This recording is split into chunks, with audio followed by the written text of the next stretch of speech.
이 새벽을 주님과 3부 돌아왔습니다.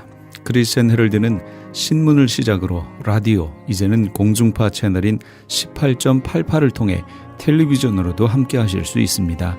이 시간에 방송되는 모든 목사님들의 설교를 인터넷 웹사이트 chtv1888.org를 통해 다시 들으실 수 있습니다. 하루를 귀한 말씀과 찬양으로 함께 하시는 시간 되시기 바랍니다.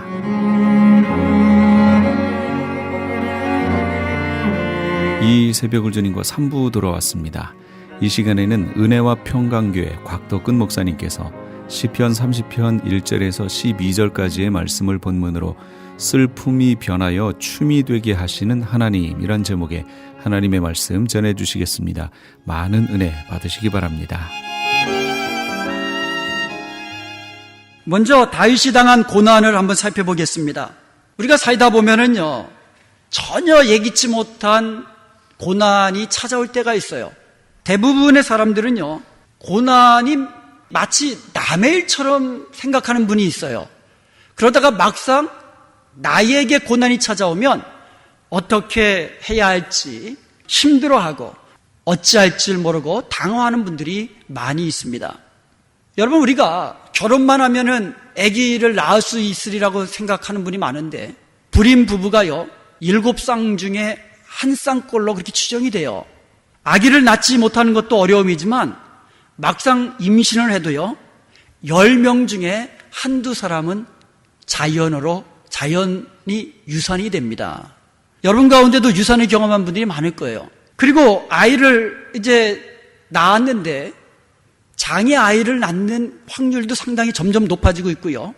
여러분, 그 종합병원에 보면, 특별히 소아과 종합병동을 가면은요, 어린 아이들이 중증 환자들이 많이 있어요.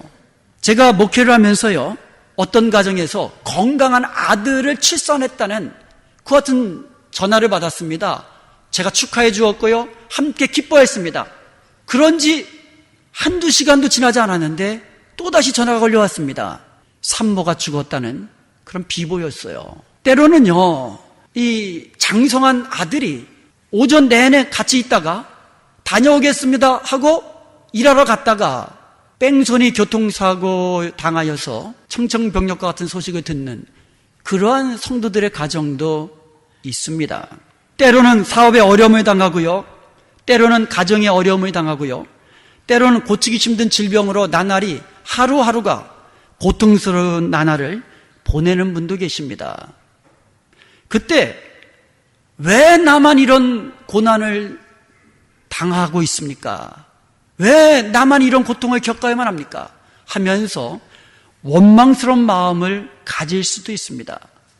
그런데요, 우리가 눈을 들어서 한번 주위를 보면은요, 우리 주위에는 이런저런 고난의 문제로 인하여 힘들어하는 분들이 많다는 것을 보게 됩니다.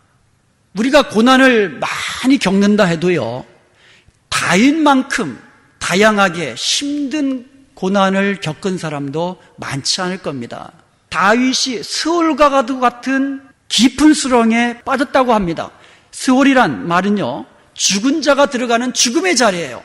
죽음의 자리, 사망의 음침한 골짜기를 겪는 깊은 수렁에 다윗이 빠졌습니다. 그리고 오늘 본문에 보면은요, 다윗이 처한 어려움을 표현하는 단어들이 있습니다. 원수, 무덤, 노염, 저녁, 울음, 근심, 슬픔, 배옷, 한 가지 한 가지가 전부 다 부정적인 고난의 단어들입니다. 이런 단어들은요, 내 삶에 있어서 겪기 싫은 그런 부정적인 그런 단어들이지요. 이처럼 다윗은 자기 힘으로 도저히 헤어나올 수 없는 그러한 극한 고난의 상황에 직면하고 있었던 것입니다. 다윗은 이런 고난 중에 깨달은 것이 있습니다. 고난 중에 다윗의 깨달음, 6절입니다. 내가 형통할 때에 말하기를 영영이 요동치 아니하리라 하였도다. 다윗도요, 형통할 때가 있었습니다. 그때 자신은요, 자신의 형통함이 영원히 지속될 것으로 생각을 했다는 거예요. 그러다가 7절에 보니까는요, 여호와께서 주의 은혜로 내 산을 굳게 세우셨더니라고 되어 있습니다. 다윗은 자기가 누리는 형통함이 굳건한 거대한 산처럼 견고하여서 흔들리지 아니할 것으로 그렇게 생각을 했다는 거예요. 자신의 형통함이, 자신의 이 부유함이, 자신의 건강함이, 자신의 안락함이 흔들리지 않는 산처럼 견고하게 지속될 것으로 그렇게 생각을 했다라는 겁니다. 그러다가 한순간에 무너지는 경험을 하게 된다는 거예요.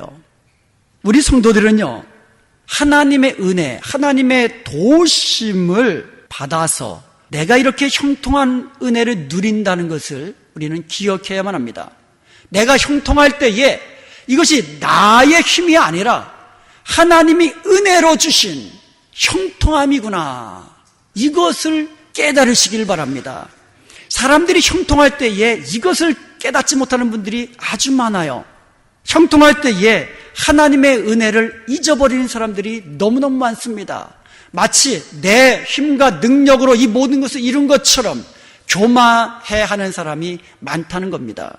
자신의 삶은 거대한 산처럼 견고하여서 절대로 무너지지 않을 거야 라고 생각하는 사람이 많다라는 겁니다.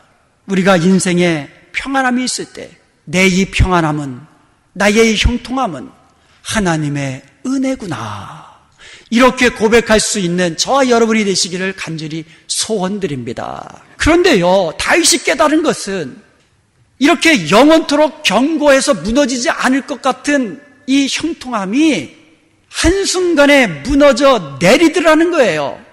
7절 말씀에 여호와께서 주의 은혜로 내 산을 굳게 세우셨더니 주의 얼굴을 가리우심에 내가 근심하였나이다.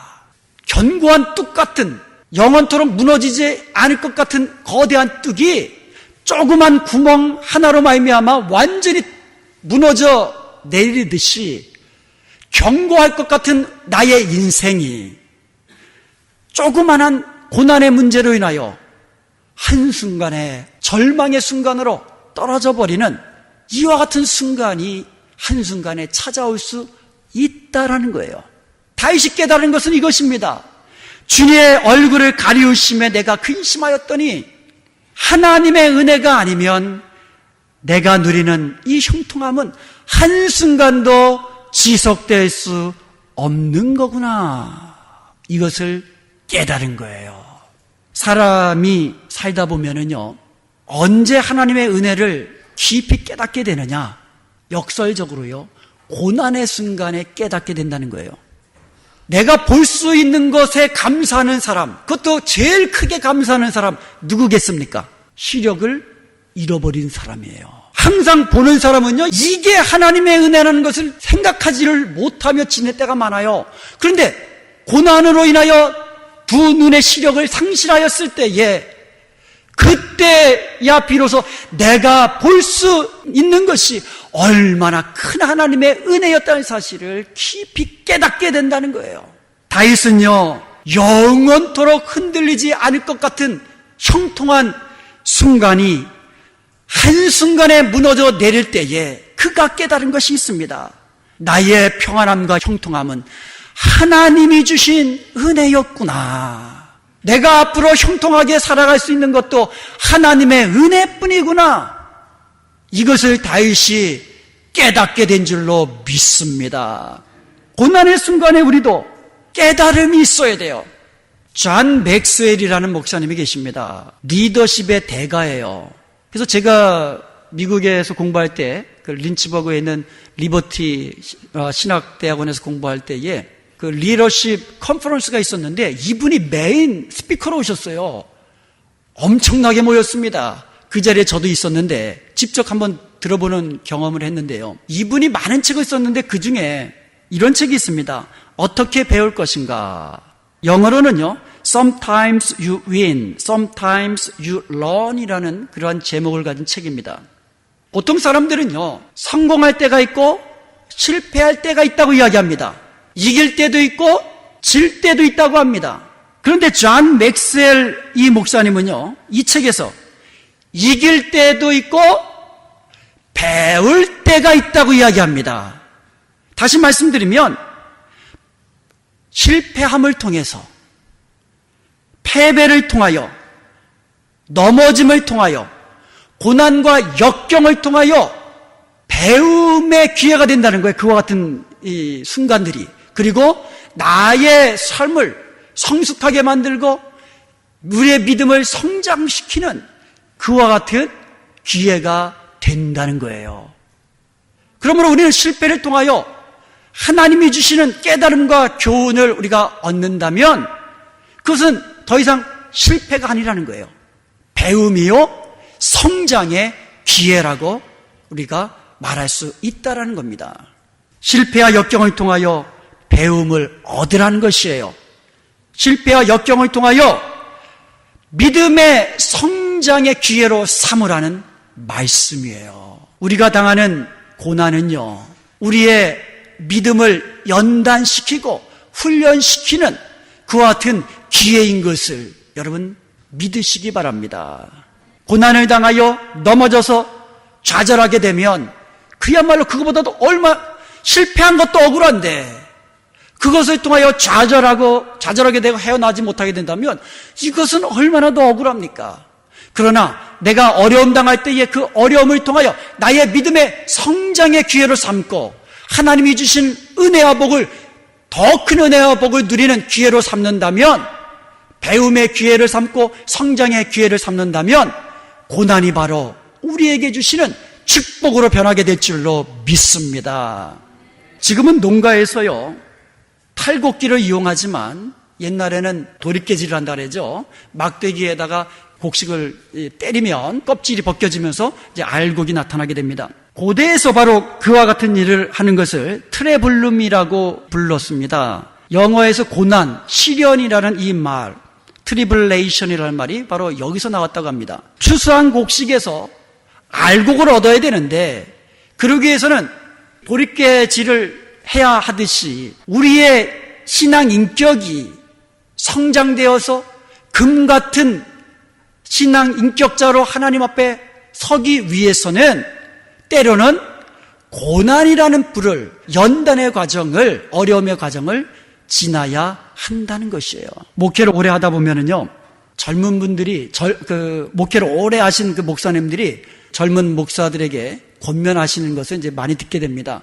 그런데 한결같이 목사에게 있어서 가장 중요한 것은 인내다, 이렇게 이야기해요. 그분들이 어떻게 그렇게 권면의 말씀을 젊은 목사에게 하실 수 있는지 알아요? 그분들이 고난을 많이 겪어서 고난을 통하여 인내함을 배웠기 때문에 그런 말을 할 수가 있는 거예요. 저도 마찬가지예요. 목회를 하면서 여러 가지 상황 속에서 인내할 수 있는 것은 저절로 되어진 것이 아니라 여러 가지 고난을 겪어서 통과한 이후에 누릴 수 있는 그 같은 하나님의 은혜라는 것이에요. 그러므로 우리는 고난을 통하여 하나님이 주신 진정한 그 은혜를 깊은 곳에서 깨닫고 감사할 수 있는 것을 배울 수 있기를 바랍니다. 그래서 시편 119편 71절 말씀처럼 고난당한 것이 내게 유익이라, 내가 이것을 통하여서 주의 율례를 배우게 되었나이다라고 고백과 결단을 할 수 있기를 주님의 이름으로 축원드립니다. 우리가 고난을 당할 때에 그 고난을 통하여 깨달음을 얻는 것 굉장히 중요합니다. 그런데 그것보다 더 중요한 것은 우리에게 찾아온 고난을 어떻게 이겨나갈 수 있는가, 그것이 중요한 거예요. 깨닫기만 하면 뭐합니까? 이길 수 있어야 되죠. 다윗이 고난을 통하여 깨달은 것처럼 내가 누리는 형통함과 평안함이 하나님의 은혜임을 기억하시기를 축원드립니다. 하나님의 은혜가 아니면 내가 지금 누리는 형통함이 한순간에 무너져 내릴 수 있음을 기억하시기를 축원드립니다.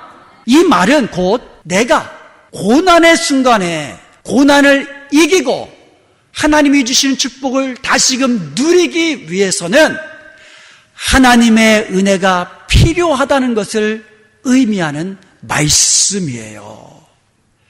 내가 형통함을 누리는 것도 하나님의 은혜고, 하나님의 은혜가 아니면 한순간에 나의 형통함이 무너지 내리는 것을 우리가 기억한다면 다시금 고난의 자리에서 이겨나가서 하나님이 주시는 형통함을 누리게 되는 것도 하나님의 은혜라는 사실을 여러분 꼭 기억할 수 있기를 축원드립니다. 다윗이 그것을 깨달은 거예요.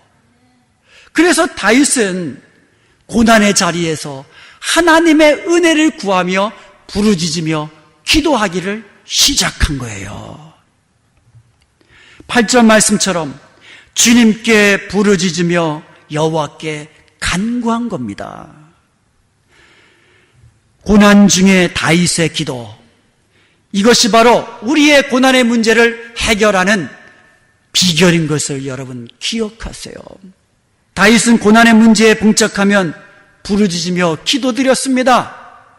질병에 걸려서 죽을 뻔한 그 상황 속에서 다윗은 하나님께 나아가 부르짖으며 기도한 거예요. 그러면 다윗이 고난 중에 어떤 기도를 드렸을까요? 9절과 10절 말씀해 보면 이렇게 기도합니다. 내가 무덤에 내려갈 때에 나의 피가 무슨 유익이 있으리요? 진토가 어떻게 주를 찬송하며 주의 진리를 선포하리까? 이런 기도를 드렸어요. 하나님, 내가 지금 죽으면 하나님께 무슨 유익이 있겠습니까? 내가 죽고 나면 어떻게 찬양을 드리며, 내가 죽고 나면 어떻게 하나님의 크신 그 은혜와 능력을 선포하며 증거하는, 복음을 증거하는 자가 될 수 있습니까? 이렇게 자신의 모든 형편과 처지를 다 내려놓고 하나님 앞에 솔직하게 기도를 드린 것이에요. 여러분, 고난이 찾아오면 솔직하게 하나님 앞에 모든 것을 내려놓고 부르짖으며 기도하십시오. 하나님이 들으시고 하나님이 응답하십니다. 그리고 다윗이 뭐라고 기도합니까? 여호와여 들으시고 나를 긍휼히 여기소서. 이렇게 기도를 드리는 겁니다. 여호와여 들으시고 내게 은혜를 베푸소서. 10절 말씀에 그렇게 기도를 드린 겁니다. 하나님이 나의 기도를 들으시고 은혜를 베푸셔야, 긍휼을 베푸셔야 내가 고침받게 되고 내가 구원받게 되고 다시금 하나님의 크심을 내가 증거하며 간증하며 선포하며 감사하며 찬송하며 살 수 있습니다. 그렇게 기도한 줄로 믿습니다. 마태복음 14장 14절에 보면 예수께서 큰 무리를 보시고 불쌍히 여기사 그 중에 있는 병인들을 고치셨다고 말씀하고 있습니다. 마가복음 8장 2절에도 보면 예수님께서 수많은 이 아침부터 저녁까지 예수님 앞에 나와서 예수님의 말씀을 들으며 줄인 그 사람들을 불쌍히 여겨주시는 그 마음으로 오병이어의 기적을 베풀어 주셨습니다. 누가복음 7장 13절도 보면 주님께서 과부를 보시고 불쌍히 여겨주셔서 그 과부의 죽은 독자 아들을 살려주셨습니다. 누가복음 18장에도 보면 소경이 다윗의 자손 예수여 나를 불쌍히 여겨주옵소서라고 부르짖을 때에 예수님께서 그 부르짖음을 들으시고 불쌍히 여기시고 고쳐주신 줄로 믿습니다. 그러므로 우리가 고난의 순간에 우리가 부르짖으며 기도할 때에 하나님 나를 긍휼히 여겨주옵소서, 불쌍히 여겨주옵소서, 주의 얼굴을 내게로 돌리셔서 내게 은혜를 베풀어 주옵소서, 이렇게 하나님의 은혜와 긍휼을 사모하는 마음으로 부르짖으며 기도해야 될 줄로 믿습니다. 그때 주님께서는 우리의 기도를 들으시고 우리에게 은혜를 베푸시며 긍휼히 여기셔서 우리를 회복시키시고 고쳐주시고 우리를 구원의 길로, 승리의 길로, 다시금 형통의 길로 인도해 주신 줄로 믿습니다. 그리고 10절에 보면은요, 또 이렇게 기도합니다. 여호와여 나를 돕는 자 되소서. 여호와여 나의 돕는 자가 되어 주시옵소서. 고난의 순간에 나를 도와주실 수 있는 분은 오직 여호와 하나님이신 것을 믿고 하나님이 나의 돕는 자가 되시옵소서, 이렇게 기도해야 될 줄로 믿습니다. 오직 하나님만이 나를 도우셔서 내가 저녁에는 울음으로 탄식으로 잠든다 할지라도 새벽이 되면은 다시금 기쁨으로 춤추며 감사하며 찬송할 수 있도록 주님이 나를 돕는 자 되어 주옵소서. 오직 하나님만이 나의 돕는 자가 되셔서 무덤과 같은 절망스러운 깊은 수렁에 빠진 나를 끌어올리셔서 든든한 반석 위에 높이 세워 주시옵소서. 오직 하나님만이 나의 돕는 자가 되어 주셔서 나의 슬픔의 베옷을 벗겨주시고 기쁨의 옷을 입혀서 춤추게 하여 주시옵소서. 이렇게 기도해야 될 줄로 믿습니다. 그러므로 고난이 찾아오면은요, 나를 도와줄 수 있는 분은 오직 하나님뿐이십니다. 하나님이여 나의 돕는 자가 되어 주시옵소서. 이렇게 주님만 의지하며 주님의 도우심만 바라보며 기도할 수 있기를 축원드립니다. 다윗이 누굽니까? 왕입니다. 이 세상에 절대적인 힘을 가지고 있는 왕이었지만 자신에게 때때로 찾아오는 그와 같은 이 고난의 상황 속에서 하나님만이 자기의 도울 자 없음을 그는 깨닫는 것입니다.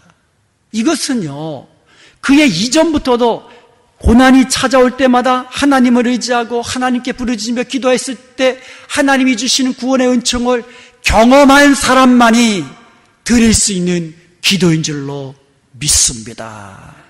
그리고 누구든지 이렇게 기도하며 주님만 바라보면서 부르짖으며 주님이 나의 돕는 자 되시옵소서 기도할 때에, 주님 나에게 은혜 주셔서 나를 긍휼히 여기소서 기도할 때에 주님이 주시는 은혜와 긍휼을 맛보며 주님이 도우시는 능력을 맛볼 수 있게 되는 줄로 믿습니다.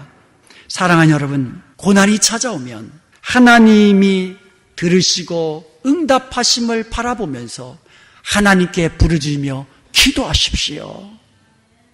오직 주님만이 나의 돕는 자 되심을 믿고 하나님이여 은혜 주시옵소서, 긍휼히 여겨 주옵소서, 이렇게 기도함으로 말미암아 고난이 변하여 승리가 되게 하시고 슬픔이 변하여 춤이 되게 하시는 하나님의 은총을 경험할 수 있기를 간절히 축원드립니다. 끝으로 살펴본 내용은요, 기도에 응답하셔서 고난의 문제를 해결해 주신 하나님께 드리는 다윗의 감사와 찬송이에요. 다윗은 고난이 찾아왔을 때에 하나님 앞에 부르짖었다고 했습니다. 하나님의 은혜와 긍휼을 기도했다고 했습니다. 하나님이여 나의 돕는 자가 되옵소서라고 기도했다고 했습니다. 그때에 하나님께서 그의 기도를 들으셨습니다. 응답해 주셨습니다. 돕는 자가 되어 주셨습니다. 은혜를 주셨습니다. 그때 다윗은 하나님께 감사를 드렸고요, 찬송을 드렸습니다. 1절에 보면 주께서 나를 끌어내사 내 대적으로 나로 인하여 기뻐하지 못하게 하심이니이다. 그래서 2절에 이렇게 노래합니다. 내가 주께 부르짖음에 나를 고치셨나이다. 그래서 3절에 보니까 주께서 내 영혼을 음부에서 끌어내어 나를 살리사 무덤으로 내려가지 않게 하셨나이다. 이렇게 하나님의 구원의 은총을 경험한 이후에 12절에서 내가 잠잠하지 않겠습니다. 잠잠하지 아니하고 주님의 구원의 은총을 노래하겠습니다. 영원토록 구원의 하나님을 하나님께 감사하며 살겠습니다. 이렇게 고백하며 결단하는 거예요. 그런데요, 4절에서 볼 수 있듯이 주의 성도들아 여호와를 찬송하며 그 거룩한 이름에 감사라고 이야기를 합니다. 이렇게 자신이 누리는, 자신이 경험한 하나님의 구원의 은총을 나만 누리는 것이 아니라 성도들, 다른 성도들과 함께 누리며 함께 찬송하자, 함께 감사하자, 그렇게 이야기하는 거예요. 사랑하는 여러분, 내가 하나님께 받은 은혜가 있다면, 내가 하나님께 받은 그 구원의 은총이 있다면 이제는 서로 나누며 함께 주님을 찬송하고 함께 감사하는 그런 아름다운 공동체가 우리 은혜와 평강교회가 될 수 있기를 간절히 축원드립니다. 그의 노여움은 잠깐이요 그의 은총은 평생이로다. 저녁에는 울음이 깃들을지라도 아침에는 기쁨이 오리로다. 이것을 우리가 간증하면서 함께 찬송하며 감사할 수 있기를 바랍니다. 주께서 나의 슬픔이 변하여 내게 춤이 되게 하시며 나의 베옷을 벗기고 기쁨으로 띠띠우셨나이다. 이것을 서로서로 간증하며 나누며 함께 찬송하며 함께 간증하며 감사할 수 있기를 간절히 소원드립니다. 사랑하는 여러분, 누구나가 고난의 문제에서 자유로울 수 있는 사람은 아무도 없습니다. 고난이 찾아왔을 때에 그 고난을 통하여 배움의 기회를 삼고 그리고 믿음이 한 단계 성장해 나가는 그런 기회로 삼으시기 바랍니다. 고난이 찾아오면 하나님, 그동안 내게 누렸던 은혜와 복이 하나님의 은혜였구나. 지금도 하나님의 은혜가 아니면 잠시라도 이 은혜를 더 누릴 수 없는 거구나. 그리고 고난의 순간에 더욱더 하나님의 은혜를 구하며 긍휼히 여겨 주옵소서. 기도하면서 하나님이여 나의 돕는 자 되어 주옵소서. 그렇게 기도할 수 있기를 바랍니다. 그래서 다윗처럼 하나님의 은혜를 경험하고 하나님의 구원을 경험하고 욥처럼 내가 이전에는 귀로만 듣기만 하였더니 이제는 내 눈으로 하나님을 배웁나이다. 이렇게 하나님의 구원의 은총을 경험한 자로서, 직접 경험한 자로서 하나님 앞에 감사와 찬송을 드리며 간증으로 하나님께 영광 돌리며 모든 성도들과 함께 하나님께 감사와 찬송 드리는 참으로 복된 삶을 누리는 저와 여러분 될 수 있기를 주님의 이름으로 축원드립니다. 지금까지 하나님의 믿음의 공동체 은혜와 평강교회 곽덕근 목사님께서 하나님의 말씀 전해주셨습니다. 은혜와 평강교회의 주일 예배는 오전 10시가 영어 예배, 오전 11시 20분에 한어 예배, 금요일 예배는 금요일 오후 8시, 새벽 예배는 매일 새벽 5시 30분, 토요일에는 6시에 각각 진행되고 있습니다. 은혜와 평강교회는 9140 헤스켈 애비뉴 노스힐에 위치하고 있습니다. 전화번호는 818-894-9266, 818지역 894-9266번이며 교회 웹사이트는 gracepeace.org입니다. 유태인이 만든 특수영양제 M3 들어보셨어요? 곡식의 눈, 과일씨, 껍질, 약초의 뿌리로 만든 특수 영양제 M3. 혈압, 당뇨, 아토피, 천식, 비만 등 무슨 병이든 큰 효과를 주는 신비의 영양제 M3. 서울대학병원 7곳, 고려대학병원 2곳에 입점되어 더욱 믿을 수 있는 M3의 효능. 213-435-9600, 213-435-9600 M3 정직한 마음으로 권해드립니다. 아니 당신 미장원 다녀왔어? 헤어스타일이 확 바뀌었네. 홈쇼핑 월드 차홍 고데기로 마술을 부렸지. 홈쇼핑 월드 차홍 고데기. 차홍 허니앤비 샴푸로 머리 감으면서 차홍 헤어두피 마사지를 쓰면 머릿결이 너무너무 부드러워지고 한 움큼씩 빠지던 머리카락도 눈에 띄게 덜 빠져. 차홍 고데기 너무 좋아. 그럼 그 웨이브 머리도 당연하죠. 3, 4분이면 이렇게 풍성한 웨이브 머리를 만들 수 있다고요. 너무 이쁘다. 어디서 샀어? 홈쇼핑 월드. 가격 만족, 품질 만족, 행복한 쇼핑. 활가와 웨스턴 홈쇼핑 월드. 시민권 신청, 부모님, 배우자, 자녀 영주권 신청, 취업이민, 종교이민, 학생비자, 신분 변경, 추방유예, 결혼, 공증. 인생이 달린 이 모든 일 어디에 맡겨야 할까요? 한인타운 연장자 센터의 모츠기관인 주눈사랑채 이민법률센터에 맡기세요. 21년 이민법 경력의 박창영 이민국 공인변호인이 성심을 다해 도와드립니다. 올림픽과 윌튼 323-735-7888 323-735-7888. 안녕하세요. 시니어 전문 플래너 폴선입니다. 메디케어 파트 A와 B를 받았거나 메디케어와 메디카를 갖고 계신 분들은 메디케어 어드밴테이지 플래너로 처방약 보험, 보조보험에 가입할 필요 없이 치과, 침술, 안경 등의 혜택을 받을 수 있습니다. 수호천사보험 시니어 전문 보험 라이센스 에이전트 폴선 213-503-6897 213-503-6897 상담은 주 7일 오전 8시부터 오후 8시까지.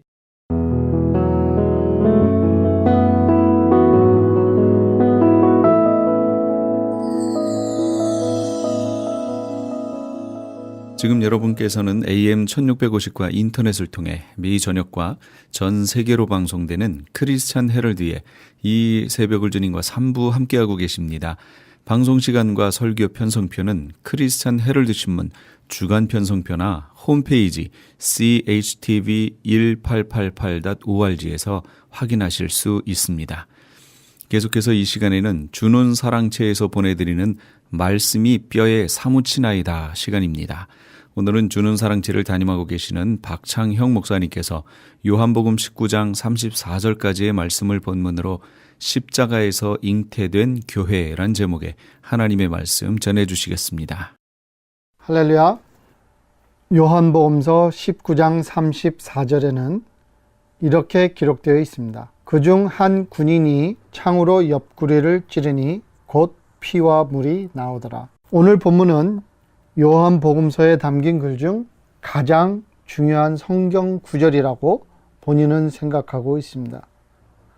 요한복음서 저자의 의도를 알아야 오늘 본문을 바르게 이해할 수 있습니다.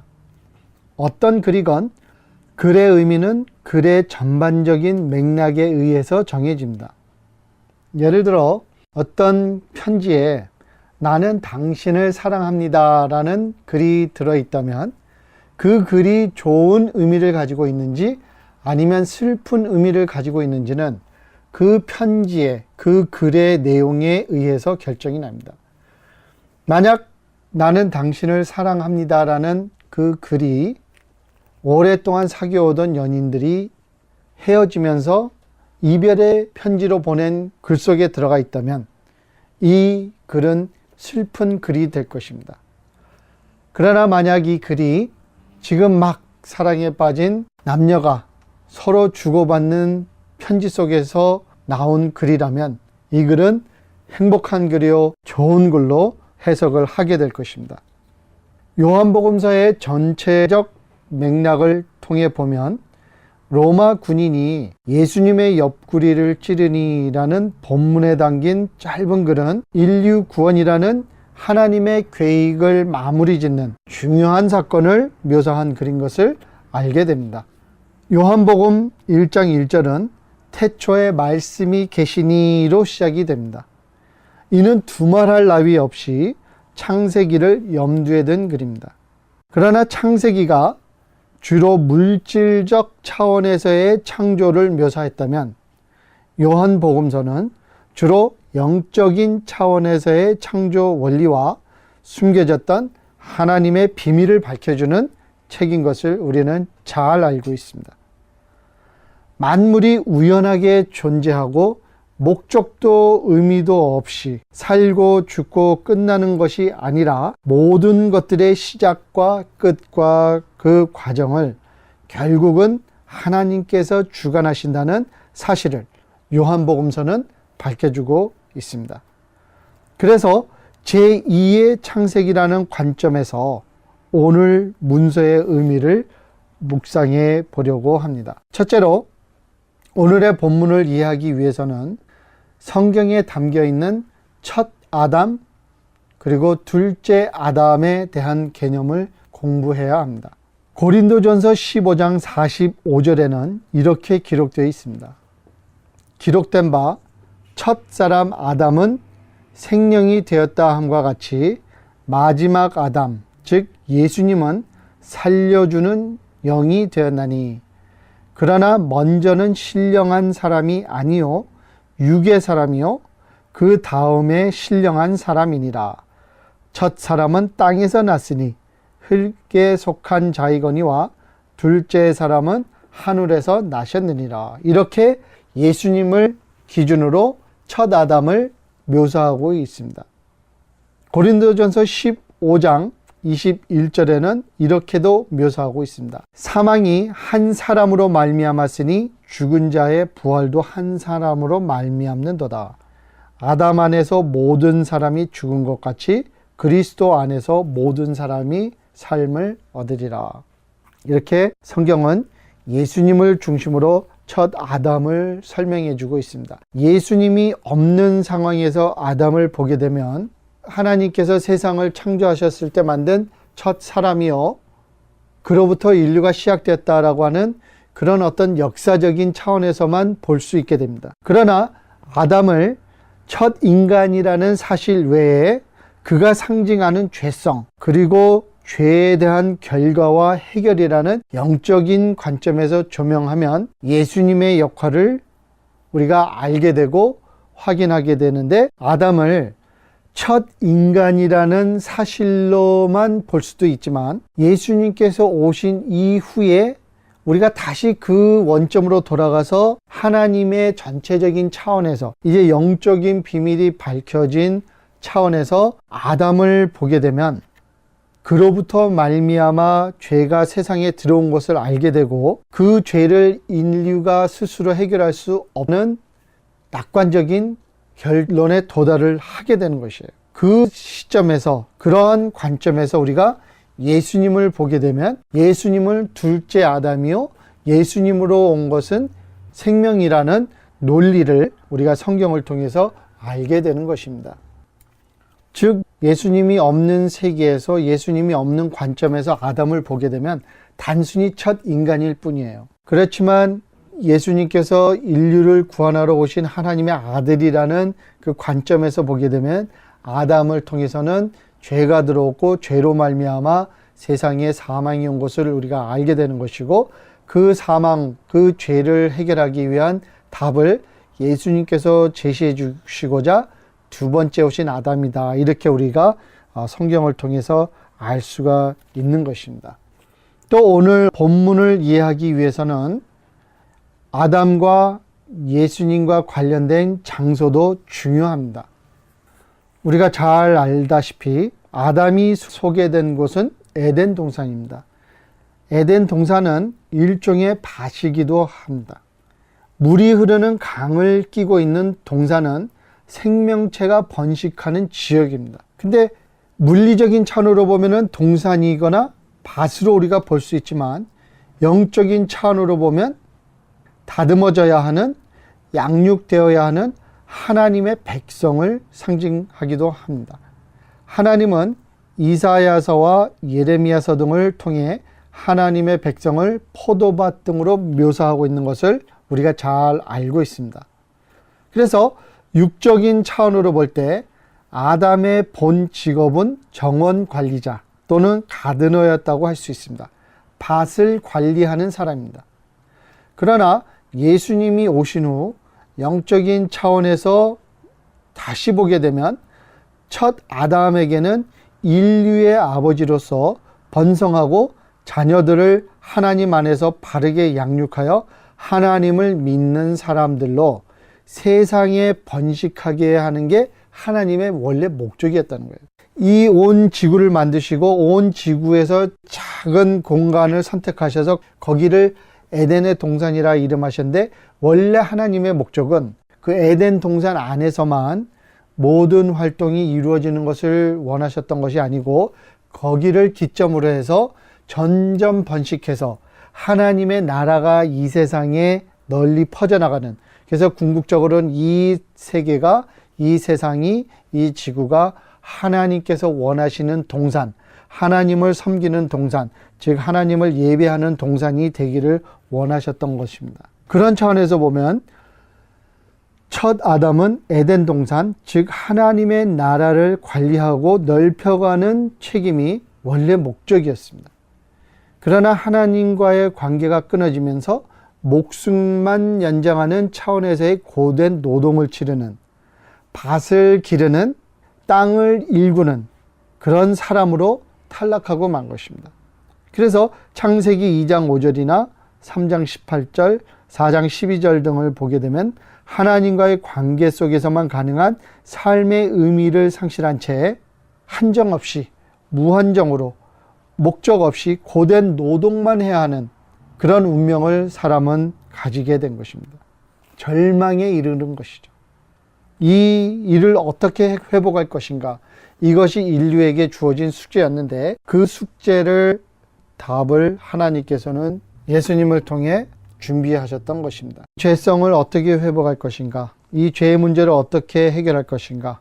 그리고 하나님의 창조의 사역이 자리 잡았던 에덴 동산을 어떻게 회복할 것인가? 이것이 숙제였던 것입니다. 그래서 요한복음서 18장 1절을 보면 예수님께서 체포되신 곳을 동산으로 기록하고 있습니다. 예수님께서 십자가에 못 박히신 곳이 바로 겟세마네 동산이에요. 동산, 밭입니다. 아담이 동산, 즉 밭에서 타락했다면 인간을 구원하시는 사건도 역시 동산 또는 밭에서 일어나는 것을 요한복음서는 우리에게 보여주면서 에덴 동산의 회복, 새 창조의 시작을 넌지시 지적하고 있는 것입니다. 그러면 이런 배경을 놓고 오늘의 본문을 살펴보도록 하겠습니다. 오늘 본문을 보면 동산에서 죽으신 예수님의 옆구리를 로마 군인이 찌르는 사건이 묘사되어 있습니다. 이는 인간의 눈으로 볼 때 그의 사망을 확실시하는 행동에 지나지 않은 것으로 볼 수 있습니다. 그러나 성경적 차원에서 볼 때 이는 바로 예수님의 죽으심으로 말미암아 태어나게 되는 예수님의 신부, 즉 교회의 잉태를 의미하고 있습니다.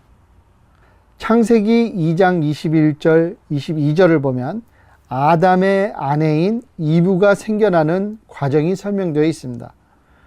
21절엔 이렇게 기록되어 있죠. 여호와 하나님이 아담을 깊이 잠들게 하시니 잠들매 그가 그 갈빗대 하나를 취하고 살로 다시 채우시고 여호와 하나님이 아담에게서 취하신 그 갈빗대로 여자를 만드시고 그를 아담에게로 이끌어 오시니 이렇게 기록되어 있습니다. 이 성경 구절을 보면 우리가 두 가지를 눈여겨 보아야 하겠습니다. 첫째로 아담을 깊이 잠들게 하시니 이렇게 묘사되어 있어요. 이는 죽음을 의미하는 성경 구절입니다. 구약에서는 사람들이 목숨을 잃고 또는 죽었을 때 그것을 깊이 잠들었다 이렇게 설명하고 있습니다. 창세기를 보면은 아브라함이 깊이 잠들었다 이런 식으로 묘사되어 있습니다. 또 신약을 보게 되면 사람이 죽은 것을 잠들었다로 묘사하는 곳이 여러 곳이 있습니다. 예를 들어서 요한복음서 11장 11절을 보게 되면 나사로라는 사람이 죽은 사건이 일어나요. 그래서 그를 예수님께서 나중에 다시 살리시는데 그 과정에서 예수님께서 죽은 나사로를 가리켜서 그가 죽은 것이 아니고 깊이 잠들었다라고 묘사하고 있습니다. 그래서 영적인 차원으로 보게 되면은 육의 죽음을 완전한 죽음으로 보지 않아요. 그냥 일시적으로 잠들었다로 표시하는 것이 보편적인 표현 방법인 것입니다. 그래서 아담의 신부인 이브가 태어나기 위해서 일어났던 첫 번째 사건은 아담의 죽음이에요. 하나님께서 아담을 깊이 잠들게 하셨다. 즉 직역하면은 있는 그대로 표현하자면은 아담을 죽이셨다. 이렇게 우리가 표현할 수가 있겠습니다. 두 번째로 우리가 볼 것은 그 잠든 아담의 갈빗대 하나를 취하고 살로 대신 채우시고 이렇게 묘사되어 있습니다. 그 갈빗뼈, 옆구리에서 그 갈빗뼈 또는 옆구리에서 취한 갈빗뼈로 이불을 만드셨다 이렇게 기록되어 있는데 유대인들의 전통적인 인식으로 볼 땐 갈빗뼈 또는 옆구리, 허리 또는 배는 자식 또는 새로운 생명체를 품는 생식기를 의미하는 경우가 많이 있습니다. 그래서 하나님께서 아담의 갈빗대를 취하셨다라는 말은 새로운 생명의 잉태를 의미하는 것입니다. 그리고 하나님께서 아담의 갈빗대 하나를 취하고 살로 다시 채우시다라는 구절은 하나님께서 아담에게 피를 흘리는 대대적인 수술을 행하신 것을 요약한 글입니다. 여러분들 피 흘림이 없이 어떻게 갈빗대를 빼낼 수가 있었겠습니까? 그 대대적인 수술이 있었다는 것이에요.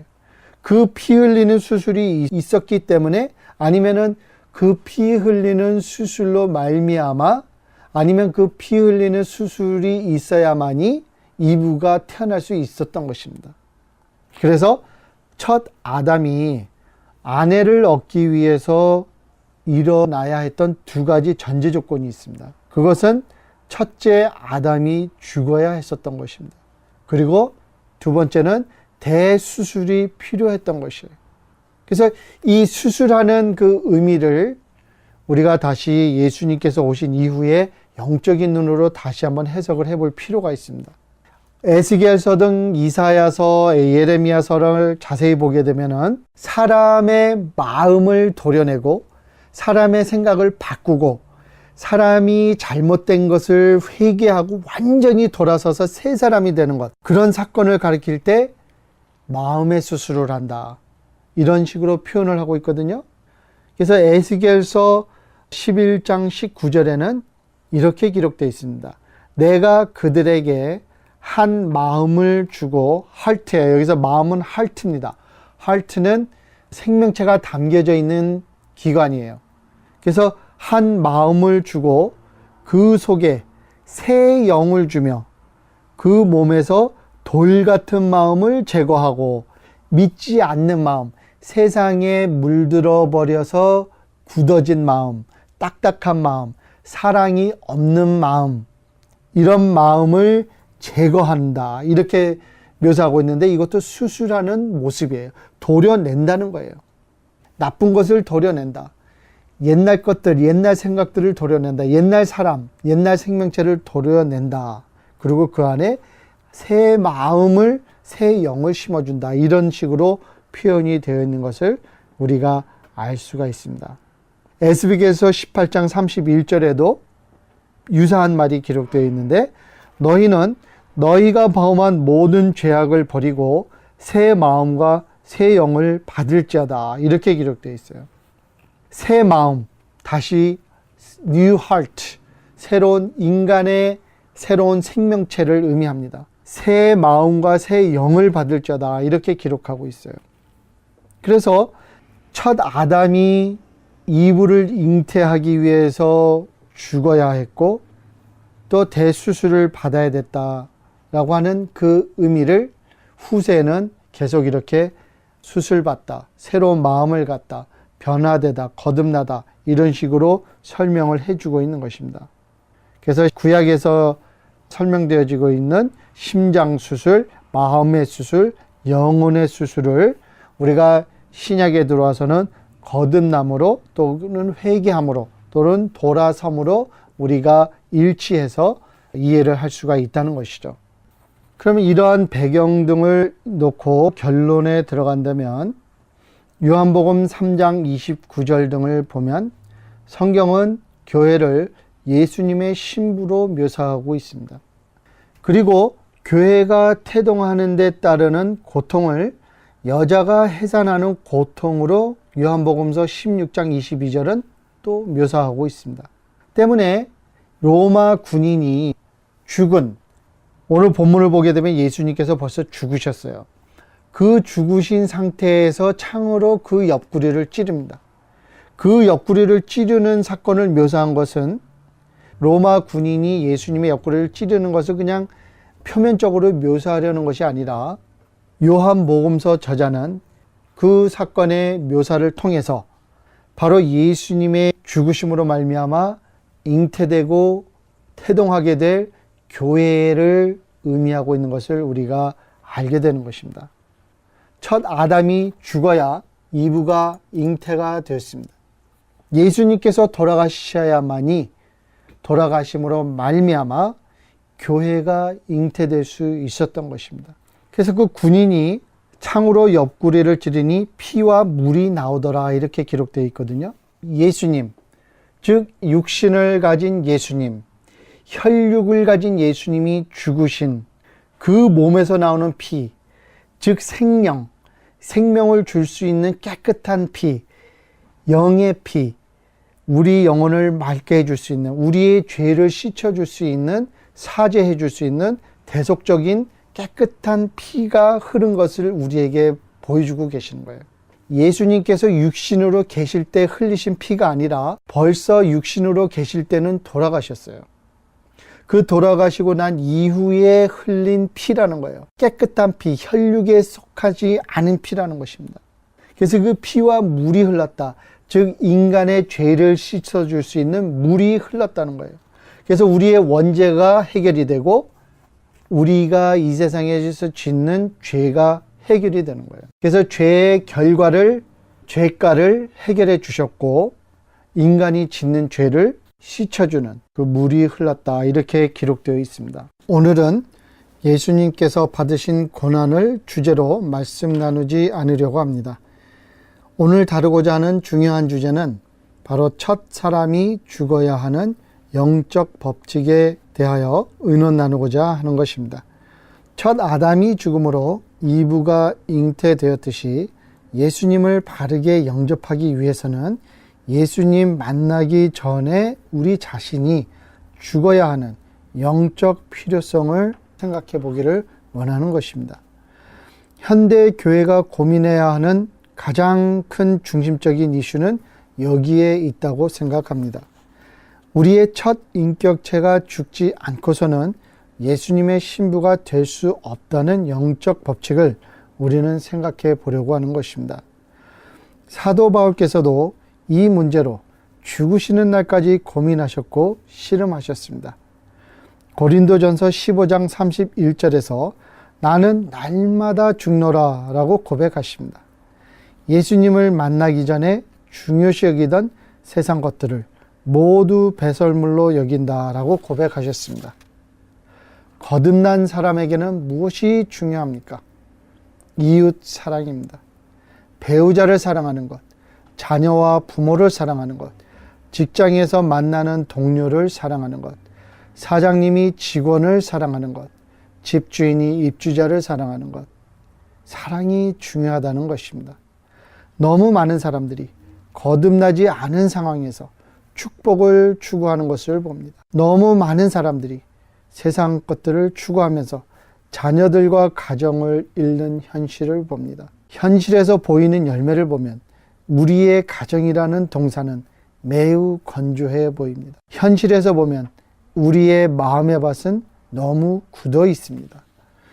이웃 사랑을 찾아보기 정말 힘든 것이 현실이 아닌가, 이렇게 생각합니다. 최근 교회를 다니면서 혼자서 두 자녀를 기르는 젊은 어머님을 만났습니다. 생활이 무척 어려워요. 그분이 교회 안에서 자기가 가지고 있는 고민을 함께 나눌 수 있는 분이 없기 때문에 이곳저곳을 헤매면서 도움을 요청하는 모습을 보았습니다. 우리는 교회에 들어오는 수많은 헌금으로 해외 선교다, 건물 짓는다, 이런 여러 가지 목적으로 쓰고 있지만 그런 귀한 자원들이 정말 영혼을 위해서 사랑하는 마음으로 쓰이고 있는지 우리 자신이, 우리 교회가 스스로 돌아보아야 할 때라고 생각을 하는 것입니다. 우리 주위를 보면 외로운 노인분들, 외로운 유학생들, 외롭게 혼자 사시는 분들이 많이 계십니다. 그분들에게 위로의 말을 해주고 김치 하나를 전달해주고 따뜻한 커피 대접 한 잔을 하는 차원에서 우리가 관심을 갖고 사랑을 갖는 그 연습을 하는 것이 얼마나 중요한지 한번 생각해 보기를 원하는 것입니다. 오늘 성경을 통해서 우리가 보았습니다.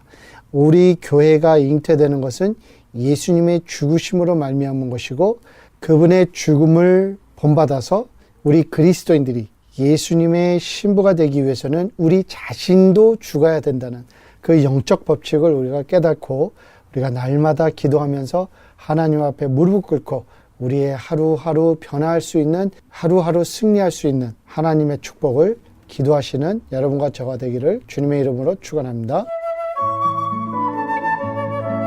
지금까지 주는 사랑체교회 박창형 목사님께서 하나님의 말씀 전해주셨습니다. 배우고 나누고 기도하는 주는 사랑체교회의 박창형 목사님의 목회에 관심이 있으시거나 설교 CD를 원하시는 분은 전화번호 213-247-3560 213지역 247-3560번으로 연락하시기 바랍니다.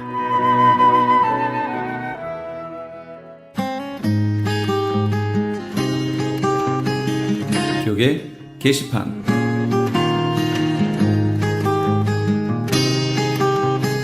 미 동부 버지니아에 있는 서울 장로교회에서 담임 목사를 청빙합니다.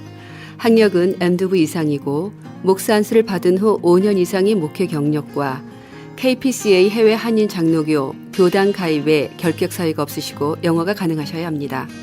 그 외의 제출 서류와 방법 및 문의사항은 크리스천 헤럴드 홈페이지 chtv1888.org를 참조하시기 바랍니다. 제출 마감은 9월 30일까지입니다. 여술은 기독학교에서 9학년에서 12학년까지 고등학생을 모집합니다.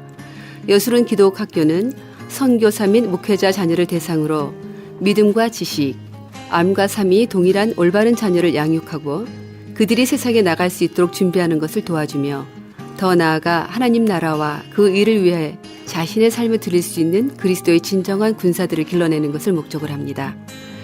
지원 자격과 전형 방법 및 문의사항은 크리스천 헤럴드 홈페이지 chtv1888.org를 참조하시기 바랍니다. 성경 통독 세미나 안내입니다.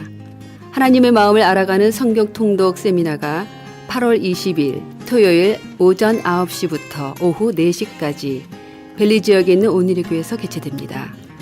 세미나 강사는 온누리교회 부목사이신 김권수 목사님이며 5시간 강의를 통해 성경 일독의 효과를 얻게 될 것입니다. 회비는 정심과 교재비로 20불이며 자세한 내용은 전화 13434-7227번으로 문의하시기 바랍니다. LA 한인타운에 있는 프레이즈 교회에서 매주 주일 오후 2시와 매주 금요일 오후 7시에 요한계시록 2차 강해가 10월 말까지 진행됩니다. 이방 교회와 대체 신학으로 인해 가려진 이스라엘과는 어떠한 관계가 있는가? 우리가 왜 이스라엘을 알아야 하는가? 이스라엘을 통해 약속하신 하나님의 시간표는 어떻게 되는가 등 말세를 사는 우리들이 지켜보고 준비해야 하는 것들이 무엇이 있는지를 함께 고민하고 나누는 시간이 될 것입니다. 요한계시록 강의를 듣기 원하시는 성도님들은 1668 웨스트 피코 블루바드, 피코와 캔모어가 만나는 곳에 있는 프레이즈 교회로 오시거나 전화 13700-9833으로 문의하시기 바랍니다.